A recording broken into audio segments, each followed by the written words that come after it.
the IRS tapes, and about Willie.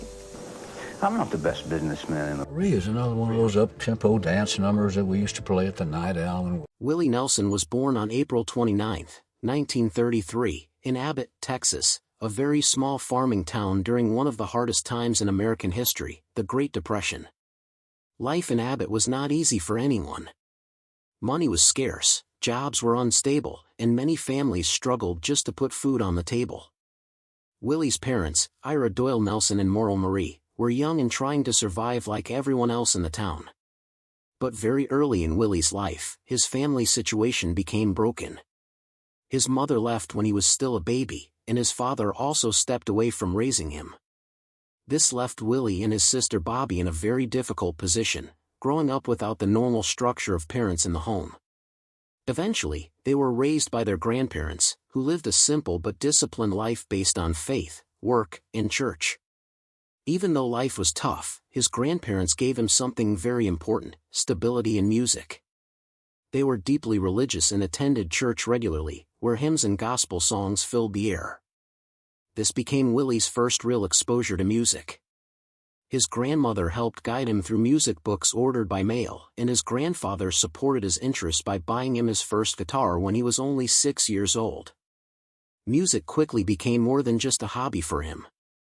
It became a safe place where he could express feelings he did not fully understand as a child.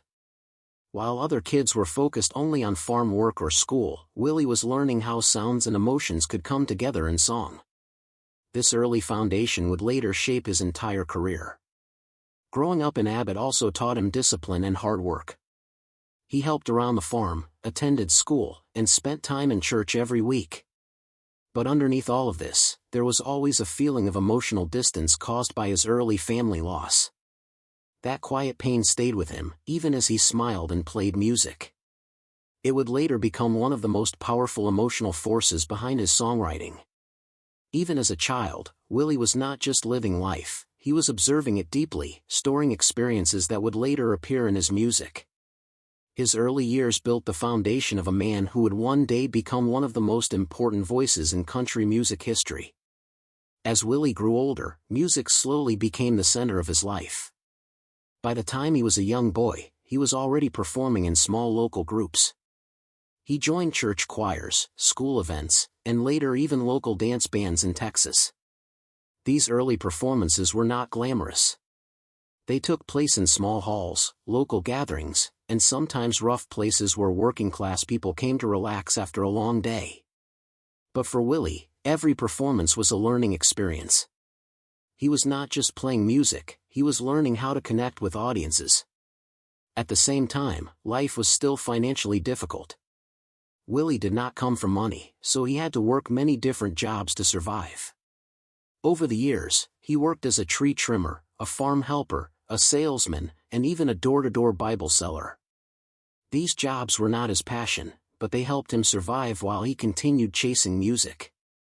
There were times when he had no stable home and had to travel from place to place, sometimes sleeping in very uncomfortable conditions. Despite these hardships, he never stopped writing songs or practicing guitar. Music was always in the background of his life, even when survival was the main focus.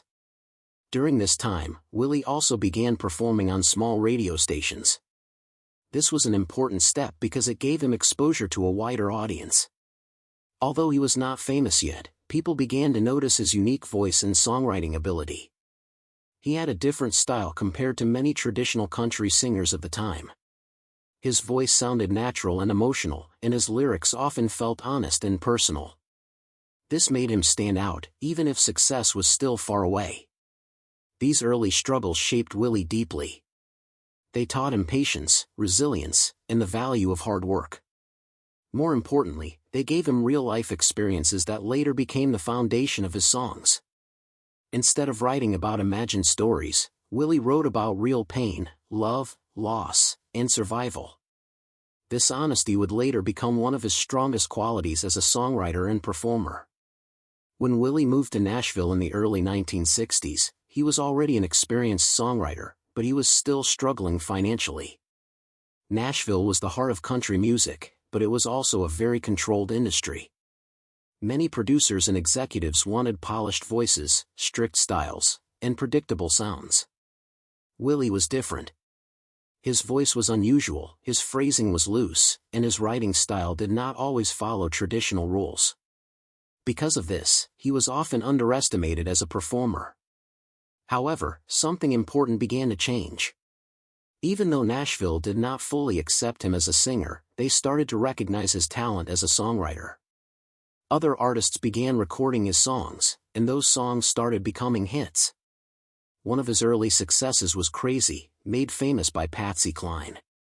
The song became a massive hit and is still considered one of the greatest country songs ever written. Willie also wrote songs like Hello Walls and Funny How Time Slips Away, which were recorded by other major artists and became very successful. Even though other people were becoming famous with his songs, Willie himself was still struggling to make enough money. This created a strange situation where he was successful in one way but still financially unstable. He often sold songs early for small amounts of money because he needed immediate cash. Later, when those songs became hits, he did not always benefit fully from their success. This taught him a hard lesson about the music business and ownership rights. Despite these challenges, Willie's reputation continued to grow. He was seen as a gifted writer with a rare emotional understanding of music. His songs were simple but powerful, often focusing on real human emotions rather than complicated themes. This ability to write honest and relatable music would later help him transition from songwriter to full performing artist. While Willie's music career was developing, his personal life was becoming increasingly complicated. He married young and started a family early in his life. However, the pressures of constant travel, financial struggle, and the demanding music industry made it difficult for him to maintain a stable home life. His first marriage faced serious challenges, including long periods of separation and emotional stress. Over time, the relationship broke down. Willie's lifestyle as a traveling musician also created personal conflicts.